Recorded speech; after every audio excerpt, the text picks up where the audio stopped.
ಪ್ರತಿದಿನ ಒಂದ್ ರಾಗಿ ಮುದ್ದೆ ತಿನ್ನೋದ್ರಿಂದ ನಿಮ್ ಎಲುಬು ಮೂಳೆಗಳು ಕೀಲುಗಳು ಸ್ಟ್ರಾಂಗ್ ಆಗ್ತಾವ ಅಂತ ಹೇಳಿ ಹಿರಿಯರು ಹೇಳ್ತಾ ಇರೋದು ನಿಮ್ಗೆಲ್ಲ ನೆನಪಿದೆ ಅಲ್ಲ.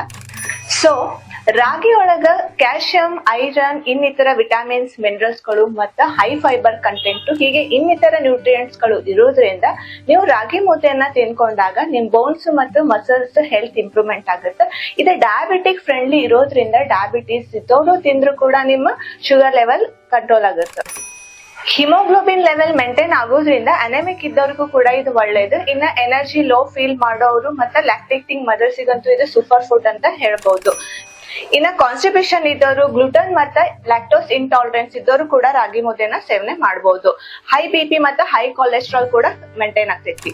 ಆದ್ರೆ ಒಂದು ನೆನ್ಪಿಟ್ಕೊಳ್ರಿ, ರಾಗಿ ಮುದ್ದೆನ ಆದಷ್ಟು ಬ್ರೇಕ್ಫಾಸ್ಟ್ ಮತ್ತೆ ಲಂಚ್ ಒಳಗ ಸೇವನೆ ಮಾಡ್ರಿ, ರಾತ್ರಿ ಆದಷ್ಟು ಅವಾಯ್ಡ್ ಮಾಡ್ರಿ.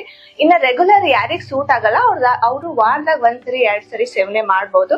ಅಟ್ ಅ ಟೈಮ್ ಸ್ಮಾಲ್ ಅಥವಾ ಮೀಡಿಯಂ ರಾಗಿ ಮುದ್ದೆನ ತಿನ್ಕೊಳ್ರಿ. ಇನ್ನ ರಾಗಿ ಮುದ್ದೆ ಜೊತೆಗೆ ಆದಷ್ಟು ಹೈ ಪ್ರೋಟೀನ್ ಇರುವಂತಹ ಕಾಳು ಮತ್ತು ಬೇಳೆಗಳ ಸಾಂಬಾರು ಮತ್ತು ಅನೇಕ ತರಕಾರಿ ಮತ್ತು ಸೊಪ್ಪುಗಳನ್ನ ಇನ್ಕ್ಲೂಡ್ ಮಾಡ್ರಿ.